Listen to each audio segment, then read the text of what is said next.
Hoje nós abordaremos um tema extremamente importante para quem lida e trabalha em clínicas capilares, que é a tricologia. Estamos em companhia aqui do nosso à direita da doutora Priscila Rebelato, médica dermatologista e especialista em tricologia, que depois vai nos dar algumas informações a respeito da sua especialidade. E à minha esquerda, o Dr. Rafael Muricy Mariliano, cirurgião plástico e que hoje milita na área do transplante capilar. Nós três somos os médicos responsáveis aqui na Clínica Muricy para o tratamento dos pacientes que nos acodem e que realmente necessitam de terapias capilares que podem ser clínicas ou cirúrgicas. Então, doutora Priscila, gostaria que pudesse nos informar, e principalmente aos nossos espectadores, qual a importância da tricologia hoje no tratamento capilar? Bom, a tricologia ela é uma área da dermatologia que estuda especificamente as doenças do couro cabeludo e dos cabelos. Ela é muito importante porque traz a visão clínica do tratamento capilar. Então, em conjunto com o tratamento cirúrgico, é importante para o sucesso, né, do tratamento. Porque muitas vezes não é só o que a gente enxerga, não é só o que aparenta, mas muitas vezes a gente pode ter alguma doença interna no folículo, algum processo inflamatório, algo que, se não for tratado clinicamente, pode, né, trazer o insucesso de um tratamento de transplante capilar. Perfeito. Doutor Rafael, no seu dia a dia, tem notado assim uma incidência maior de patologias do couro cabeludo? Muitas vezes os pacientes que nos procuram já diretamente para o transplante capilar, a gente tem identificado que não só a calvície masculina é o fator principal. Num exame mais detalhado, que nós também fazemos pela dermatoscopia, a gente tem como, muitas vezes, ficar com dúvida em relação ao qual o motivo daquela queda. Então, em conjunto com a doutora, a gente sempre troca, né, informações e elas nos orientam em relação mais na parte clínica, em termos de tratamento, e só vamos indicar o transplante quando não houver mais dúvida em relação ao diagnóstico ou do porquê da queda.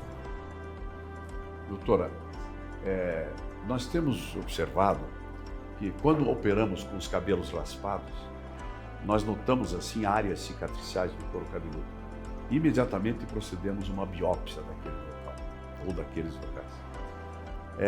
E a miúde notamos que o patologista nos indica que existe a chamada alopécia cicatricial. Você podia abordar um pouquinho sobre esse assunto e como é o tratamento, enfim, o que faz a tricologia no sentido da melhora clínica desses pacientes? Então, a alopécia cicatricial, como o próprio nome diz, ela acontece devido a um processo inflamatório ali no folículo capilar que acaba levando a uma cicatriz, a um processo de fibrose. E muitas vezes, quando acontece a cicatriz, a gente sabe que acaba sendo algo irreversível, que a gente não consegue mais fazer com que nasça cabelo novamente. Então, é muito importante, durante o processo de exame clínico do couro cabeludo, quando se suspeita de uma alopécia cicatricial, fazer esse diagnóstico histopatológico por meio de uma biópsia, para que a gente possa tratar. Acontecendo ali o tratamento, que muitas vezes envolve o uso de medicamentos anti-inflamatórios, a gente consegue frear esse processo cicatricial e assim também frear a queda de cabelo, que quando não tratada acaba sendo irreversível. E conjunto com o tratamento cirúrgico, pode acontecer de não dar certo, o cabelo não pegar, não ter o sucesso que gostaria. No tratamento clínico, doutora, Qual é o tempo necessário para que o cirurgião possa intervir depois com um transplante do couro cabeludo? Então, é importante que esteja sem atividade de doença, que a gente chama, ou seja, sem o processo inflamatório acontecendo. Depende muito de paciente para paciente, depende da resposta ao tratamento instituído, mas normalmente a gente aguarda em torno de 2 anos aí, sem atividade de doença, para ter uma certa segurança em poder fazer o procedimento cirúrgico. Eu só queria salientar que muitas vezes esses pacientes, como nós operamos muitos pacientes de outros estados, e é comum chegar até nós já meio que na correria em relação a fazer a cirurgia, e realmente, como o doutor Muricy frisou, só às vezes no momento da cirurgia com o cabelo raspado é que a gente identifica. Então esse segmento pela doutora em relação a que haja um sucesso na pega desses enxertos, desses folículos que foram transplantados, é fundamental para nós cirurgiões, essa parceria.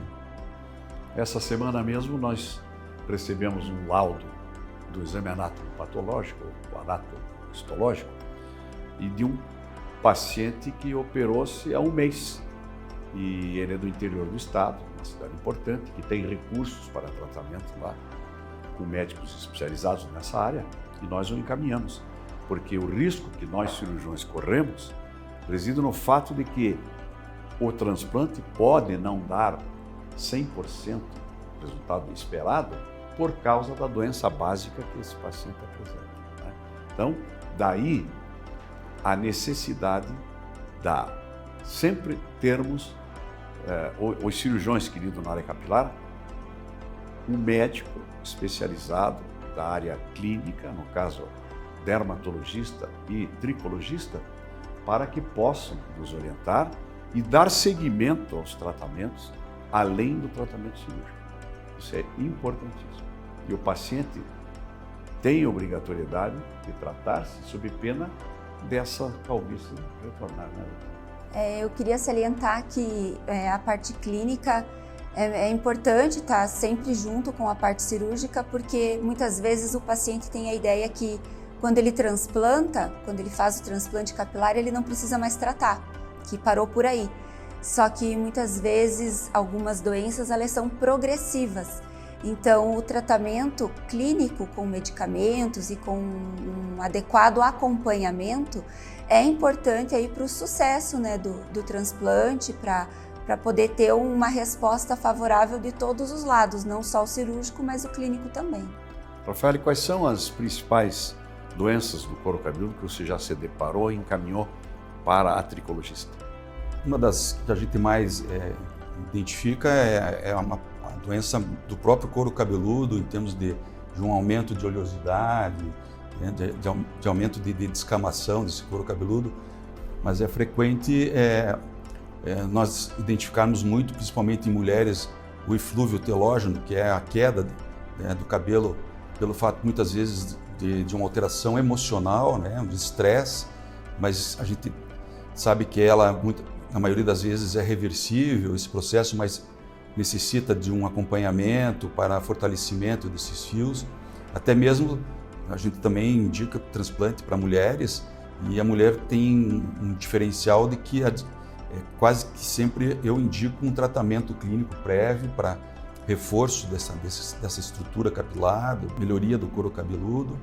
Mas assim, a mais comum, que a gente tem identificado até de uma situação assim mais endêmica, né, seria a alopécia frontal fibrosante, né, a alopécia areata, que muitas vezes passa desapercebido pelo paciente, e num exame clínico fica bem nítido muitas vezes que pelo menos desconfiamos muitas vezes que está tendo alguma coisa diferente do normal do que é no nosso dia a dia. E no seu dia a dia, doutor, quais são as patologias mais comuns do couro cabeludo?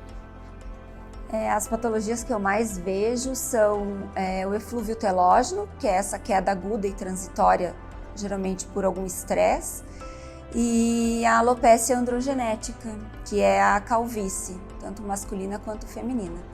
E dentre as inflamatórias, como o Dr. Rafael falou, a alopécia frontal fibrosante eu acredito que vem sendo a mais comum. E o líquen plano pilares? O líquen plano pilar também é visto, talvez por ser uma doença aí com um espectro, né, dentro dele, aí a gente vê os subtipos do líquen plano pilar, mas também acaba sendo comum, sim. O próprio Covid, né, tem tido, né, uma alteração a nível do couro cabeludo. Então, o Covid, por ser um processo inflamatório e agudo, acaba fazendo o que a gente chama de estresse no organismo. E isso pode refletir no ciclo capilar, o que pode levar aí uma queda aguda, só que muitas vezes transitória, reversível, mas é importante o tratamento, é importante o diagnóstico correto, porque assim a gente consegue melhorar, reverter dentro de algum tempo. Esse foi o nosso vídeo de hoje. Agradecemos a presença aqui dos doutores e convidamos os nossos seguidores a nos visitar nas redes sociais, no Instagram, no YouTube e no Facebook, e dizendo que estaremos seguidamente agora aqui apresentando notícias e a nossa experiência aqui do dia a dia da Clínica Município.